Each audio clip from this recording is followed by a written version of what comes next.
Welcome to another episode of the Inner Journeys Outer Adventures podcast. Today, I got with me Drewbie Wilson from Call the Damn Leads. Welcome. Hey, Corey. Thanks for having me on, man. I appreciate the opportunity to be here. You bet, man. I'm honored to have you on here. Usually the way I start these things is about your story. So most people, childhood is a big part of how you develop and how you become who you are. So what would you say your childhood was like?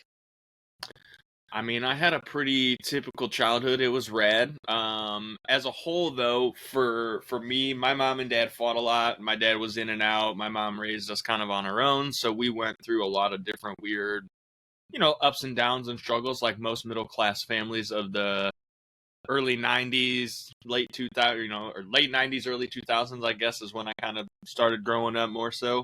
Again, I always look at my childhood as I had a lot of things that were really good and a lot of things that were really bad. And I kind of just see it as, everyone gets the opportunity to choose whether they're going to learn from what they went through or they're going to use it as an excuse for all the bad choices they continue to make in their life. Yeah, man, I totally agree with that. So who did you have a better relationship with, your mom or your dad? My mom, for sure. My dad was, like I said, he was in and out kind of a lot as I was a kid. So my mom did the majority of raising us. And then my grandma was there a lot too. She had moved back in with her mom. So my mom and grandma kind of raised us, me and my brothers. Gotcha. Okay. How many brothers do you have? Well, I have 2 full brothers and 1 half brother, for Okay. sure. I may have some others that I don't know, but those are the ones I know about for sure. Yeah, okay. What's the age gaps between you guys? I think my youngest brother's in his mid-20s now. I don't really chat with him too much, but I think he's in his mid-20s. I think my 2 full brothers are maybe like a year or 2 behind me, each kind of in succession. So like the middle brother's maybe 2 years behind me, and then 2 years behind him. Okay, so Like you're that. the eldest. Oh yeah, I'm at the top of the list. Okay. Did you feel like you had to step up when your dad walks out? I mean, yeah, I've always had to handle that kind of role in our family for the most part, just kind of stepping up and being the example of doing the work and taking care of business and figuring things out because he wasn't around. Yeah. Okay. Did you do any sports or anything when you were growing up? Sports wise, yes. I was a big fan of baseball when I was younger. I was a swimmer when I was a kid. Played soccer, skateboard, BMX, rollerblade, pretty much any of the extreme sports as I got older into my early teen years. That's when I really got into skateboarding and BMX bikes. Okay, were you really in the X Games then? Oh, for sure. Yeah. And Yeah, I I have watched a it. bunch of friends that weren't, and I have friends that are announcers there now. It's awesome. So Dude, very sick. plugged into that community. Yeah, I remember watching that all the time. X Games were fun. Yeah. So No, and that's, I grew up riding skate parks every weekend. We would go, and man, that was like a big chunk of my teen years, was going to the skate park every weekend, riding bikes, causing a ruckus. Like that was a big season for sure. Yeah. Okay. What do you mean by causing a ruckus? Oh, just typical kid degeneracy, going out and breaking shit, causing a ruckus. Vandalism is what they technically called it when you're riding your bike on someone else's property. If you grind down a handrail, technically that is damage of physical property, and they can get you a nasty ticket for that.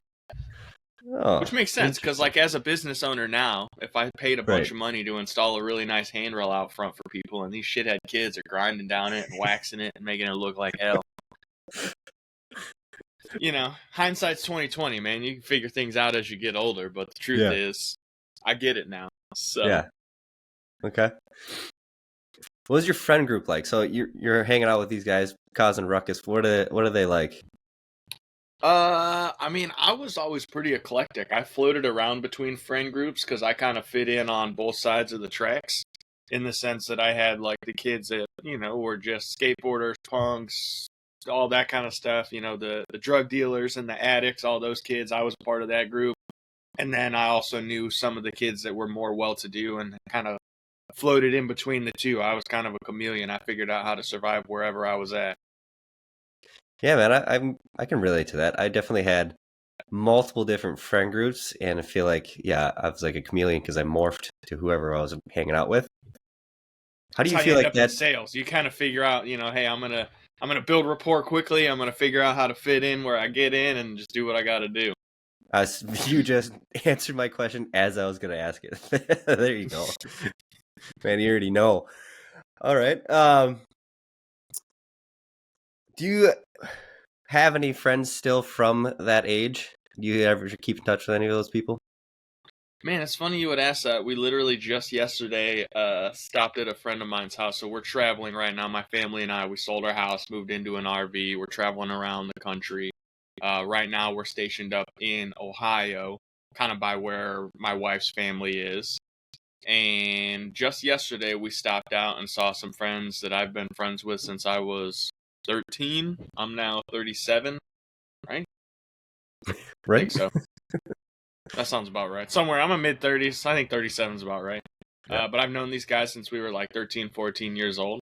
Um, just a couple of them, not very many of them are still from that season, but like some of us as we've gotten older and kind of maintained, when the seasons of life, right? Those kids that you used to hang out with in high school or college or whenever, even after those, like kind of that.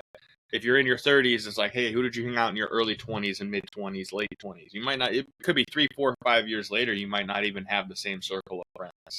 Right. But there's that core group that kind of like the mindset continues to shift and grow, and they have made that decision that, all right, cool, yeah, we all have a childhood and we all have experiences we've been through, but we still continue to grow and progress, and that's a big portion of what life is all about. So it's nice to have those couple of guys that are still out there just figuring it out, man, because a lot of people will just put up roadblocks and excuses and just stay stuck where they are instead of moving on to that next season. Yeah. I see it all the time here in Wisconsin. I think in the Midwest, that's kind of like almost part of the culture. Like Yeah, they're well, stuck you get in comfortable, old ways. man. You hang out, you eat steak and potatoes in the winter, and you get And comfy, and just you ice that's the fish and drink scariest beer. thing. Yeah, people drink a shitload of beer. I'm not a beer drinker personally. Like I never was a beer drinker, um, but I love soda. Like I used to drink a 12 pack of soda a day, no problem. So like it's still just carbs or carbs or carbs, however you Yep. want to Yep. shake it up. Like the alcohol doesn't help you because that's a whole different conversation from a nutritional standpoint. But like sugar, carbs, it's all the same garbage. Yeah. 100%. Where'd you grow up? I didn't ask. I mean, I basically grew up in the Midwest, so I was born in Florida. Um, when I was maybe 4 or 5, I think my mom moved us from there up to the Midwest. We spent a little bit of time in Arkansas, maybe a year, and then we moved. Basically, like I said, I grew up in the Midwest. Iowa? No, more like Ohio, Ohio? like Toledo, Ohio area, Okay. farm fields and little Detroit, essentially. Okay. We got the Gotcha. best of like, we had the city vibe from Detroit and like kind of coming down into the Toledo area from like the factory workers and stuff. And then right outside of it, it's all farm fields, like Yeah. Okay. as Gotcha. far as the eye can see. Yeah. Yeah. Yeah. Yeah. Similar situation for me. I was born and raised in Hammond, Wisconsin, so very tiny town, but it's right next to Minneapolis, the Twin Cities. So very similar situation there I between only went us. to Wisconsin one time. I spent a weekend there. I don't even remember. I think it was Milwaukee. Um, and all I remember is that we drank a lot of PBR and Jameson. And Yep. there was a bar. I think he was telling me that there's like a bar every 4 blocks or something. It was insane. Like there was a Yeah, that bar makes on sense. every corner. It seemed like it was wild, but we had fun. Yeah, it makes sense. I've actually never been to Milwaukee, and I live in the state. I had a buddy there. X Games, man. I went out there Oh, to take really? my BMX bike to go ride Four Seasons skate park. And honestly, by the time I got there, we started drinking and got into some other shit and never made it to the skate park. But we had a good time though. Yeah, drinking a bunch of PBR sounds like a good time. Jameson more so. I wasn't a big. Yeah, I used the PBR as kind of the in between for the right. Jameson. That was my jam then. Gotcha. Okay. Did you go to college after high school? Not after high school. No, I went and started working for a couple of years right after high school. I did go to community college for, I want to say it was like 6 weeks, just long enough to get all the student loans and then cancel my classes and owe a shitload of student loans for stuff that I never did anything with. Um, you know. But yeah, I went for photography. Funny enough, I had a camera. I had bought a nice DSLR Canon 20D, all the expensive glass. I was like, I'm gonna be a photographer, take pictures. I love the action sports. Go do that. Then I started going to school and was like, okay, cool. I can get a degree and go work at Moto Photo. That's freaking awesome. Like, that's not gonna do me any good at all. And so I ended up. I'll never forget, man. I was a drug dealer at the time. And I was sitting in class and my phone was just buzzing off the freaking ringer in my pocket with people trying to get a hold of me. And I'm sitting in this class and I was there for photography and I'd been shooting pictures for, I don't know, a year, 18 months at this point with me and my friends. So I kind of had an idea. I was like, all right, well, I want to go back for the foundation. Give me I don't know what I don't know. Tell me what I don't know so I can learn that and get better at what I do know. It's kind of why you hire a coach, right? When you can go to the gym and work out on your own and kind of muddle your way through for a while, but then you go and hire someone who can say, hey man, we're going to shift you to do this, this, and this in this specific order. And here's why we're going to do it that way. And then all of a sudden it starts making sense, right? And so I'm sitting in class, my phone's buzzing off the freaking rails. And this girl's like, well, how do I put the lens on the camera? And she's asking the teacher this question. And I'm just thinking like, I'm in the wrong room. Like, what am I doing? So I'll never. I literally stood up. Like, it was that awkward like movie scene. Packed all my stuff. It's like, I gotta get the fuck out of here, man. And I walked out, and I never looked back. $20,000 in student loan debt later. It's a good lesson in life. Yeah, that's a expensive lesson, but a good one, right? Because it's kind of taught you where you wanted to go. Everything in life has its cost, brother. That's the way it goes. You just got to determine like what was the return on that investment, and that's the thing that you got to think about the most. Is like, okay, we can make more money, but the time is the one thing we can't get back. So like, where are we spending our time? Because we can go make more money. That's easy. Yeah, definitely. The time investment's definitely the one I think people don't think about. It's always money. What's the money investment? But what's actually the time that you have to put in? And is that something you want to do? I think the biggest thing is like we're all going to spend time on something. Like if you woke up today, you're going to spend your time somewhere. And it's a non-renewable resource. So it's a matter of like, where do you spend your time? What do you spend it on? Who do you spend it with? And ultimately, what's the purpose? Because if the purpose is just to exist, okay, fine. And also, that's not the greatest life because we know a lot of people that just exist. They sleep on the streets or they just get by every day, but that's not really a great life either. Success is a perspective, though. Maybe to them, the fact that they're still alive and breathing, that's success because they've been in such a bad situation. I don't know. I can't judge. That's one of the most interesting things about this journey, Corey, that I've kind of like come to realize, and my wife and I have been talking about this a lot lately, is just like, my version of success is going to be wildly different than yours. And if you were to go and talk to our parents, it would be drastically different than what they told us it would look like. And that's kind of the big thing that I look at is, as far as success is my version going to be different than your version. And if you were to go and talk to our parents about what they thought our version of success would look like, it's going to be drastically different. So to me, I really just want to look at if you're going to go and invest your time, have a purpose, and do the things that you know you need to do that are going to get you the result that you want. And that's the hardest part is we are typically the biggest roadblock in our journey is because we know what we should be doing, but we don't do it necessarily. Or we start to self-sacrifice or self-sabotage, or we justify or rationalize all these things like, well, do I need another Twix bar at 9:30 at night? No. But it sounds real damn good. And right now, the immediate gratification is so much better than that long-term regret. And the scary thing is, like, we continue to make that choice. We continue to invest in the immediate gratification. And at a certain point, you have to pay the toll to rock and roll. And so whether that's, you're eating food that isn't going to get you to being ripped like my man Corey, or if you're, not investing the time to spend with the people that you care about, the relationships in your life, your spouse, your kids, your family members, these people that matter. It's always a choice, man, and got to figure it out. Yeah. So, have you ever, I mean, I'm guessing you have, but how many times do you step back, get clear on what your priorities are and what your goals are? So, do you do that multiple times a year? Do you do that? When was the first time you did it? How about that? Let's go with that. Oh man, I couldn't even give you that answer, Corey. This is when one of those things, I've done a lot of podcasts lately where people are like, well, what was that pivotal moment for you? And all I can say at this point is there was no one pivotal moment. Every moment ties back into itself. There's a reason that I've had all of these strings of different experiences and situations. And, sometimes you keep having similar experiences. You keep going through stuff over and over. And you're like, why does this keep happening to me? Why does this keep happening to me? Well, guess what? It's your unconscious mind's trying to get you to recognize that you keep making the same damn decision. That's why you keep getting the same damn result and keep going through the same cycle.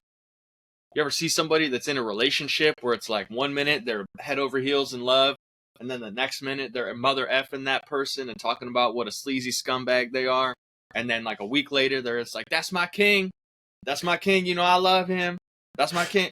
I mean, but okay, cool. Same thing happens with people's relationship with food. Like 1 minute they're like, hey man, I'm all in, I'm meal prepping, I'm posting about it on social media, I'm talking about, all these things that I'm doing. And then you see them in their stories and they're out at the steak dinner and you see that dessert cart coming by and you see they got a couple of cocktail glasses sitting there and you're asking yourself and you're like, well, hold on now.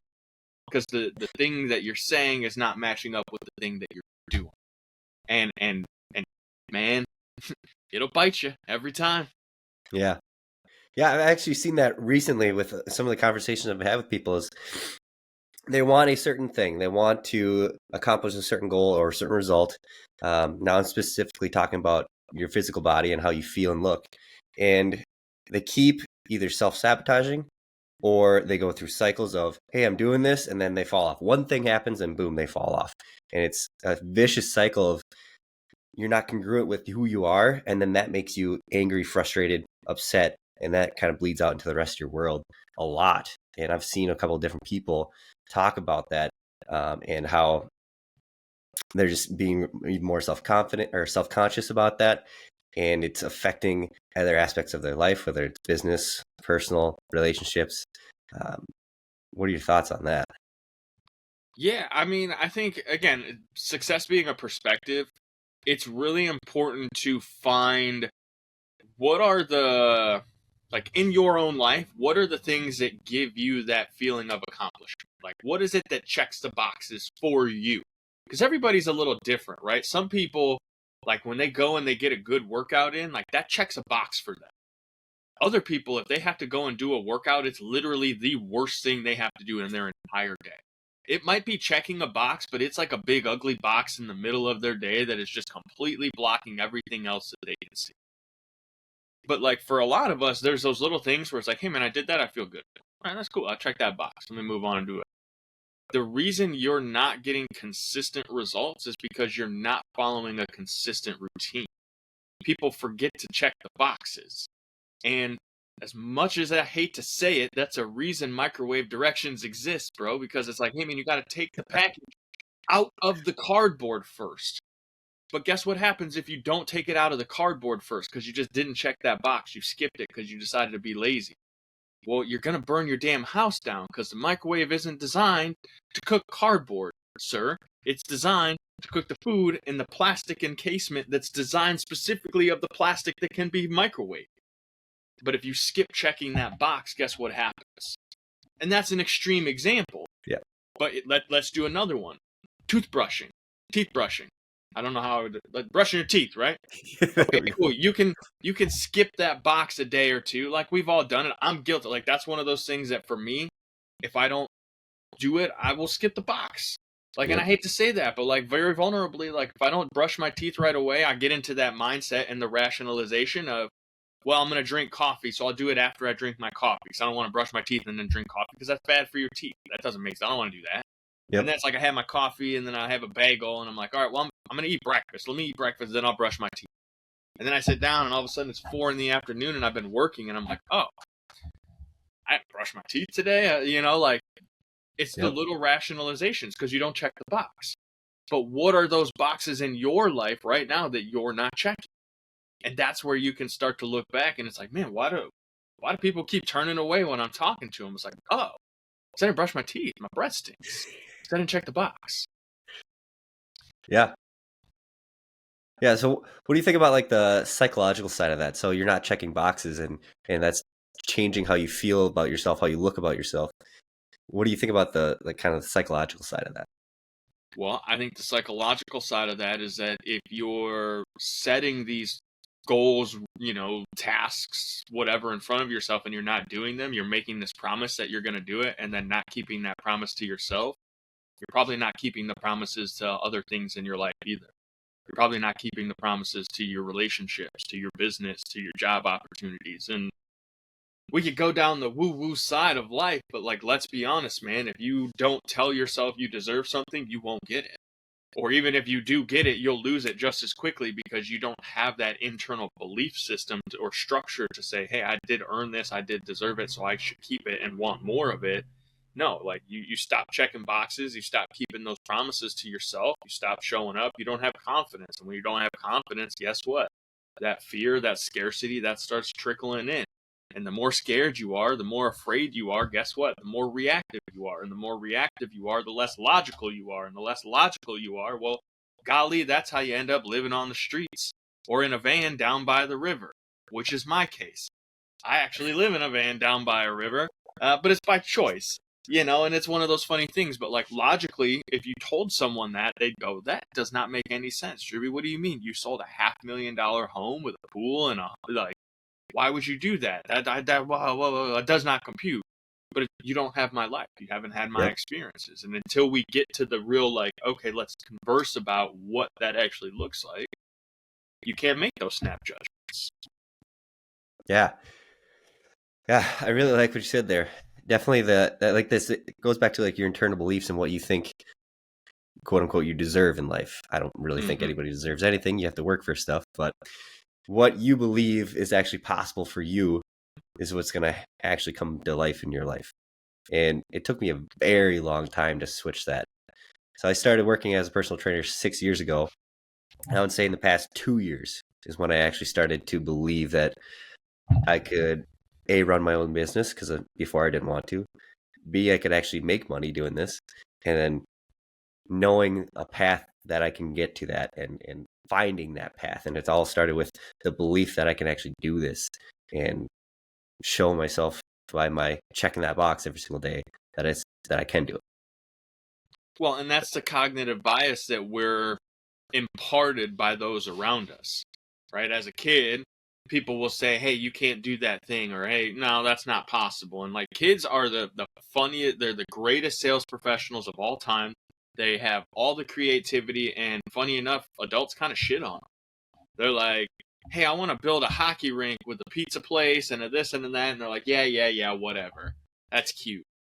But, okay, cool. Well, here's what's actually going to be required for that. Like, okay, cool. You build it on Legos. Great. What would it take to build it into an actual building? Like, have that conversation. But they don't. They're just like, no, that's a stupid idea. And again, I'm saying this as much listening in the back of my head with that little devil going, you asshole, you're the same guy that tells your kids these things. So I have to catch myself. And my wife and I talk about this a lot. Like, hey, we don't want to limit his possibility because of our own bias. Like, in our experience over the last 5-6 years of our lives, the amount of growth and just quantum leap that we've taken, like, hey man, it could possible. Like, you could do a lot of different things if you put your mind to it, if you're willing to do the work. As you just said, Corey, like, there's a difference between saying you want something and believing that you want something and having that full-blown faith that you will make it a reality no matter what. Yep. I like the quote, I don't know if it was from Rosie or whoever, but you only fail if you quit. You only fail if you quit, because it's... And even that's a perspective. Because sometimes you have to quit doing the thing that's not getting you the result that you want. So, like, I like to challenge that because, like, okay, cool, you only fail if you quit? Well, if I quit doing drugs so that I can get focused on building a better life, am I still a failure? Right. I'm a failure at a drug addict, which is a good thing. No, I'm that most people are incredible drug addicts. That's why they stay drug addicts, because they're really freaking good at it. Right? It's that old like, hey, a crackhead ain't never had a hard time getting money for crack, but you can't go out there and find yourself a job. You know what I mean? Like, crackheads and addicts, they're great at that. That's why it's so hard to stop, because they are so incredible. And that's the funny thing about life, is there are things that you are absolutely incredible at, and you got to be able to harness it. You have to understand, like, hey, how do I take that energy? How do I take that skill set and push it in the right direction? Because addiction can be shifted. We see it all the time. People go from being addicted to drugs and alcohol to being addicted to Jesus, right? They just shift that energy and that focus, that addiction, because it's the dopamine hit that they're getting from it. That's all it is. So now shift it over, and this is where kind of the woo-woo comes in with the science of life, and this is what really gets me excited, is finding that blend of both. Because you're never going to find one or the other that's got a perfect answer for you. Yeah. But you can kind of say, like, all right, well, have a little faith and believe, trust the process, and know that some of that means you got to do the thing over here. And scientifically, you know, realistically, yeah, I can eat Twinkies all day, and as long as I only eat 1,500 calories worth of Twinkies, I'll still lose weight. Like, that's a real thing. It is. But it doesn't necessarily mean that you're going to be a healthy weight loss either, or that it's sustainable. And man, that's what I really love about life now in this season that I'm in, is being able to look at that balance and go, okay, well, how far do I got to lean in on the science of life, and how far do I got to lean in on the spiritual side and the faith, and just be like, that's how it's going to be. Yeah. All right, I want to rewind a little bit here. So before we got into all this good stuff, we were talking about how you did 6 weeks of community college for photography, and then you dropped out. And then what did you do? So after I dropped out, I went back to being a drug dealer for a while. Basically did that. I worked as a bouncer at night. I got into working at a cigar shop during the day for the guy that owned the club. So I kind of was like hustling 24/7. I was selling cigars and tobacco in the day, and then I would go home, hang out for a couple hours, sell some stuff, get cleaned up, then go work as a bouncer at night. And I did that for a couple of years. That was kind of where I started to find that sales was a thing that I was good at, because I always hated salespeople, like high pressure sales, Wolf of Wall Street, that kind of stuff. Like, I was always very turned off by that, because I didn't like being treated that way. Yeah. And I don't know, maybe subconsciously there was like a resentment to those guys that had that level of confidence and swagger to just come in and be like, you ain't shit. Because, like, that's not really true. But at the same time, you kind of need people to push you sometimes out of your comfort zone so that you'll take that next step. And that was the experience that I started to have over time. But, you know, I went and I worked in the cigar shop, got fired from that 2 weeks before Christmas after helping that dude make tons and tons of money, and then had to go and work in a furniture store. And so I've had all these different odd jobs along the way. But what I've always been really successful at is taking every opportunity and squeezing the most out of it that I can, by just showing up and doing whatever I can do. That's the thing that I think a lot of people, they skip opportunity because they don't know everything. They don't have every answer to the question, or like how they're going to get something done. So they just don't do it. Versus me, one of my best skills in life is like, just fucking figure it out, man. Like, if I really believe it's possible, I'll go and I'll do it and I'll figure it out. Just yesterday, I'm in my here learning iMovie and audio editing and silly little stuff, because like I could go hire that out, but I don't want to wait for that. So it was like, for me, it's like, I want this now. I don't need it to be perfect. I just need it to be done. So what do I need to get to the point where it's done and out? Because then we can refine it. But the thing is, so many people want to wait for the perfect plan. All right, cool. I'm going to lose weight, but in order to do that, I can't have anything on the calendar for 6 months, no special events, no birthdays, no fancy whatevers. And also I can't do it in the winter because I don't like the cold. And I can't do it in the summer because I want to be able to go to the beach. And so I'm going to wait until, you know what, I should probably get the gym in the house because I don't want to drive. So I need to make sure I have the gym in the house first. And then all of a sudden it's 5 years later, you've put on 100 pounds and you're in way worse shape than just saying, you know what, I'm going to get up and go walk it. Let me just do that first. And then I'll figure out the rest of the shit later. Yep. And that's my story. It's like at one point I just decided, you know what, man, get your ass up and go walk. Start with that and then figure out the rest later. Yeah. Yeah, man. I absolutely love that because I hear it way too often is, oh, the kids are actually out of school right now, so I don't have enough time, or I'm actually really busy in my business right now. I'm working all day long, so I have no time to work out. I have no time to, fix what I'm eating. I have no time to plan what I'm eating or prepare anything ahead of time.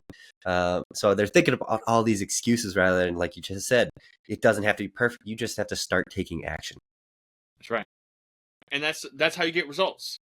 You take a step, you move forward. You take a step, you move forward. Sometimes you move in the wrong direction, so you pivot or you step back and you kind of reassess where you are in the journey. But standing still is almost never the answer to getting where you want to go. Very rarely. On occasion, you got to stand still for a second and, like I said, kind of reassess. But then you got to take action again. Because if you stay still too long, you're going to get eaten. That's just the way the world works. I hate, big picture, right? Let's zone out a little bit. If you stay still too long, you're going to get eaten. Yeah, that's like, what was that, Newton's first, second, or third law? I can't remember. Objects in motion stay in motion. Objects at rest stay at rest. Yeah, that's true. I don't know which one it is, but I like it. I'm going to have to look it up. I'm not a scientist. I can't remember which one it is. Corey, I'm a sales guy, not a scientist, man. I don't know. I'm pulling out 7th grade science class right now. That's what it's trying to remember that. Okay, so after you got fired from that cigar shop, what happened in your journey? So after I got let go from the cigar shop, I had connected with an in-law who was getting ready to open an insurance agency, but he had 6 months before he was ready to do that. So I kind of bounced around trying to figure out what I was going to do. 2 weeks before Christmas is a terrible time to try to find a job or get hired. So I kind of just floated around, went back and fell on some old ways and did what I had to do to get by. And thankfully, had my beautiful wife who was working and helped support us during that time frame. So, shout out to her for being there and taking care of my broke ass when I was going through my season. But beautiful thing is, I got an opportunity from a friend of mine. He was one of the guys at the cigar shops. He became a friend. Wasn't a friend yet. He became a friend. But he was like, hey, man, I saw, you got let go. I know you're a good sales guy. I have an opportunity for tax season. If you want to come in and try to sell some furniture, you might be able to make a couple bucks and, go from there. So I went and I sold furniture for 6 weeks. Sold $150,000 worth of furniture. Had never sold furniture in my life. And was, I think, number 2 sales guy in the company behind the guy who brought me in, who had been there for 10 years. And I was just again, show up, serve the people, help the people. How can I help you get what you're trying to get and get it at the best price with the most convenience and do right by you? Because if I was doing that, it made me some money. And then I went to working at the insurance agency. And funny enough, every year after that, I would go back and sell furniture on the weekends because I was like, hey, I can go in and hustle this thing up. And again, man, when you learn how to sell, you can sell anything. Yep. You just have to learn how to have that conversation. And that's the cool thing is I had a mentor years later, but taught me this, but it's rang true. But methods are many, principles are few. Methods may vary, but principles never do. Right? There's a million ways to make $1 million, but at the end of the day, it starts with wake up, do the work, serve the people, get paid. It's all simple basics, but I digress. I got off track there. No, that's good. I really like that. Say that line about principles again. Yes, so methods are many, principles are few. Methods may vary, but principles never do. Yeah, it's so true. I think that's true in every single aspect of whatever business or fitness or relationship, or there's certain principles that once you find them out and know them to be true, you got to stick with them because that's going to serve you well. Yeah, again, it's the calories in, calories out conversation. At the end of the day, that's basic math, and it works until you dig in a little bit deeper and you start looking at body types and variables and what the actual calories are versus, there's all these little nuances, but at the end of the day, man, it's calories in, calories out is a very base method of figuring out nutrition. That's the principle. The method of that is what's going to change. Yep, that's so true. And that's why keto works. That's why carnivore works. That's why vegan works. That's why all those work, because they're limiting the calories in. Imagine that. Crazy. Okay. So you were working at an insurance company for a little while. You're going back to sell furniture on the weekends. Where does your life go after that? So I spent about 5 years selling insurance and furniture on the weekends. Got to a point where I was one of the top producers in my market and realized very quickly that I wasn't happy yet. I was making like 30, 40 grand a year, still trying to figure out, like, what do I got to do to make real money? Because, at the time I was grateful. Don't get me wrong. Drug dealer, barely graduated, wasn't dead, wasn't in prison, had a full-time job Monday through Friday, no weekends, right? Like, it should have been, for all intents and purposes, I had a good life, Corey.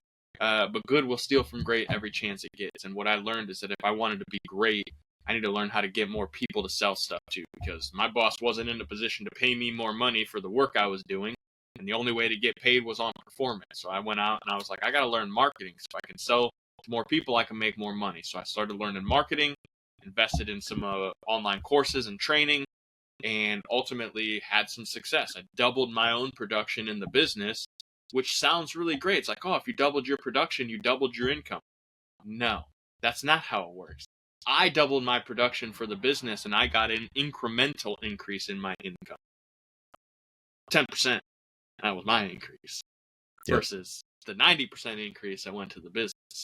And so, again, as a business owner now, I recognize that's how things play. But in that season, I said, you know what? If I want more, I've got to go get more. So I started a marketing company, started picking up some marketing clients on the weekends, had some fun with that until I started realizing it doesn't matter how great I am at my job, you still have to do your job. So even if I get you 100 leads, you still have to call the damn leads. And that's where this whole journey of call the damn leads started from originally, because I had a marketing company that I thought was doing well, but I couldn't get people to call the damn leads. So I was in this constant churn of like, and fitness professionals probably know what this is like. You get someone that signs up for a month or two, and then they show up a little less, and then you're chasing them down like, hey, what happened? You were so committed. Where, what do you mean you don't want to show up and go to the gym anymore? You don't have time. Nobody has time. You make the time. You have to prioritize this. So what you're saying is that your health and your wellness is no longer a priority because you're not making the time. Or you found someone else to go do business with, and at that point, like, you could just tell me you went and found someone else. Don't cheat on me. Don't cheat on yourself. Like, get the result, dog. But that was kind of like, I had this realization that I didn't love the marketing business either. And I had an opportunity at the time to sell my partnership to the guy that I was in partnership with. So I sold off my part of the business, and I went in and got in with a tech company out of Texas, little software startup. Got in with them at the ground floor as answering emails and doing support stuff. Making $2,000 a month as a base salary with the upside of, hey man, if you sell other things, you can make commission. And I went all in on that. It was one of the scariest freaking things I ever did in my life. And I'm glad I did, because here we are 5-6 years later, and we've learned a lot, built a lot, done a lot in that journey, which I'm sure we'll get to. But, it's been a wild ride. Yeah. Yeah, man, that's amazing. There's a roller coaster there. That's why you got to get my books. I've written 3 of them at this point now, because I have so much to the journey that I love to share and talk about. Yep, Call the Damn Leads right there behind you, Corey. I appreciate your support on that. That's my most recent release. And, again, for the sake of time, like, it's Sunday morning, we're recording this. I know as soon as I'm done with this, my wife and I got plans. We got things we're going to do. We dial in every part of our life to be sustainably successful. And that's really what Call the Damn Leads is now, is like, hey, how can I help you dial in and do the work in your life to get the result that you want, whether that's personally or professionally. There's a process that we can lay out, a blueprint, and sometimes you just need that layer of accountability. It's why guys and gals hire you, Corey, right? Because it's like, They know what they should be eating, but they don't necessarily know how much of it or when. They know they should be working out, but they don't necessarily know what routine to do. So they come and they hire you because you can give them a foolproof blueprint that if they just trust the process and do the work, they'll get the result. Yeah. You mind if we talk about some of those principles that you've discovered and helped people with? Yes. And I would say the first and foremost, the most important one is you need to know what your time is worth. Because I think far too many people operate in this weird, like, gray space where they don't know what their time is worth, so they just invest it willy-nilly, and they don't really have a way of tracking that metric. And as you know, what gets measured gets improved.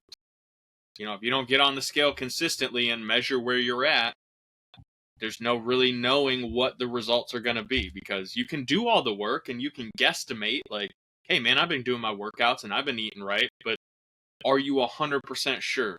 You have to measure. So Yep. the question I always ask everybody, Corey, is like, hey, what is your time worth? Do you know what your time is worth, Corey? Just call you out because we're here. Honestly, no. Okay, so let me give you the formula. That's fine, and I only do that because I love to share the formula.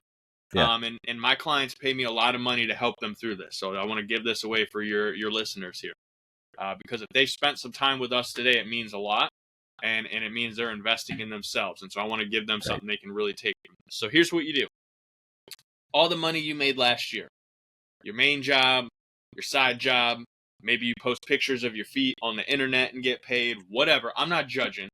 I don't care. I've thought about it. My feet are goofed up, so I might do that because I might, hey man, money's money. Time is money, baby. We got to make this money. But take all that and add it together and get that total. And you take that total amount of money and you divide it by 2,000. And here's why 2,000. Because if you were an average human being, which you're not average, you're here listening to this, you're investing in time to grow. So you're definitely not average. But if you were, you would work a 40-hour week, 50 weeks a year. You'd take a 2-week vacation. So you'd work about 2,000 hours in a given year. And so just to keep it easy, if you don't have a calculator in front of you, if you made 50 grand last year, your time's worth $25 an hour. If you made 100 grand, your time's worth $50 an hour. And so I'm 37 right now, I think. And growing up, like $10 an hour was kind of grunt labor. It's like if you were a shitbag or you didn't have it, like you made $10 an hour and that was it. And at a point in my life, I was making $15-20 an hour, and I was like, that's not too bad. But here's what's scary, Corey. If I put my hood on and I grab my little knife and I knock on your door and I'm like, hey, congratulations, you got 24 hours left to live. Here's $50. I need you to come with me for an hour. What's the response that you're going to get? I wouldn't. You wouldn't. You're going to be like, no, absolutely not. My last 24 hours are extremely valuable to me. Now, we can also agree that there's probably a number at which you would be like, you know what, man? That amount of money, 24 hours left to live, maybe nobody knows. Do whatever we got to do, because I can take that money and do amazing things with it as a tool, as a resource for the people in my life that I care about, for the things that matter to me. So we will agree there's a number, which is why people will sell their souls and do weird things for certain amounts of money, because at some point there's a number where we are willing to exchange our time for a monetary value. The difference, though, is so many people are running around and operating as if they have an unlimited amount of this time, this resource that they can invest. But the truth is, Corey, we don't know. And that's why we're coming up on an hour on this show, and I've got to make sure we finish up before we get too far into it, because, like, my time's valuable. Yep. And I know the listeners' time is valuable. So if they've been here, I want them to know, like, hey, take this and go run with it. Because there's no promises. There's no guarantees in life except death and taxes. So if you know you're going to die at some point, you know your time is limited, but you don't have an exact date, right? It's not that Justin Timberlake movie where he's got the little thing in his arm. Yep. Out of time or something like that. I forget what it is, but I keep seeing it pop up in my reels lately, so I might need to go watch it, right? It's kind of like a God thing, trying to tell me, hey, it seems like a meme that you can talk make about out of time it. a lot. Oh, I'm sure. But that's the thing. So now that you know what your time is worth, you have two options. You can spend twice as much of it working to get more money so that you can do things, or you can start valuing it higher and making others respect it more. And you can stop investing it into things that aren't getting you the result that you want in your life. Because now that you have a metric and you can measure it, you can also improve it. Yep. I love that, dude. That's really good. So we're basically doing this formula to get an idea of what our time was worth, and then we're putting a different perspective on how we're actually going to value our time based off we have a limited amount of time in our life. We don't know when we're going to go. We need to respect that we need to get on and do things that we actually want to do in our life because we have this limited time. And you're only going to be this young once. And I've been getting into stoicism a lot. And it's a lot of that is actually reflecting on your death. And it's not like it's in the future. You died yesterday. Part of you died yesterday. Less and less time is available to you now. Every single day, you should be reflecting on, I'm going to die someday. What do I actually want to do with my life? Yeah, and that's, again, we could get real into the woo-woo and the spiritual, and I've done a lot of study on psychology and the unconscious mind and the different levels that we go through in life as far as like our learning and our perspective. And the best thing that I could leave you guys with here today is kind of like a takeaway. It's like, okay, you know what your time, you have a value for it now. You're kind of starting to get this perspective of like, okay, Drewbie made me realize my time is valuable, and I probably wouldn't trade an hour for $12, and I keep doing that 8 hours a day right now, so I got to start making some changes in my life. And so what I would encourage you to do is do an audit. Where are you spending that time specifically? Because to me, there's really 4 areas of life that are important. I call it the 4 sixes. And to me, this is what I think about. It's like the number one thing in life is sleep. I've been on benders. I've done a lot of drugs over the years. After like 48 hours, you're kind of a useless human being. So you have to sleep. And a lot of you guys want to be beautiful. Ladies too. You're like, I need my beauty sleep, right? So put that at the top of the list. Spend a third of your life doing it. It's at the top. Then we have our families, our legacy. A lot of us are doing it for the relationships, spouse, kids, people we care about. So we got like family is always up there, relationships. And we have our business. Because none of us have a silver spoon. None of us have like a trust fund where we don't have to work or we have unlimited money. So like we know we got to work every day. And then we have ourselves that we put at the bottom of the list, which is why so many people tend to run around burnout, unhealthy, not feeling fulfilled, constantly like self-sacrificing so that other people have more. And it's such an interesting perspective because the first thing they tell you on an airplane in an emergency event is put your own oxygen mask on. Because if you can't take care of yourself, you can't take care of anyone else. And yet you're still out here not taking care of yourself, putting on this show like you're doing it for everybody else. So let's get that perspective real clear. There's 24 hours in a day, Corey. 4 areas of life that matter. Let's do some math. We got 6 hours, 4 areas, 24 hours. Guess what? Now we know we got a formula, we got a baseline, we got all our blocks, and we get to build from there. So it's like, okay, if you ever spent 6 hours doing something you really enjoyed, you ever spent 6 hours rolling around in bed with your spouse, you ever spent 6 hours hanging out on the beach, drinking, having fun, that time goes quick. If you ever spend 6 hours working on a project that you really care about, man, you can get a lot done. You can do some amazing things in 6 hours. So imagine, crazy idea, what if you went into every day knowing, hey, I'm going to spend 6 hours on me, I'm going to spend 6 hours on my family, I'm going to spend 6 hours on my business, I'm going to spend 6 hours sleeping. I'm not a doctor, nor am I telling you this is the perfect answer. But it's what's working for me and for a lot of my clients. Because now when you know you're going into each day with a certain amount of resources to invest, guess what? You start being more selective about it. And when you start being more selective about where you invest, you start seeing better returns. And when you start seeing better returns, they compound. And so what happens is year 1, you start to see a little result. By year 3, 5, 6, you're living an entirely new life because you now have a better perspective and respect for what your time is worth, and therefore others now treat it that as well. Yeah, that's awesome, Drewbie.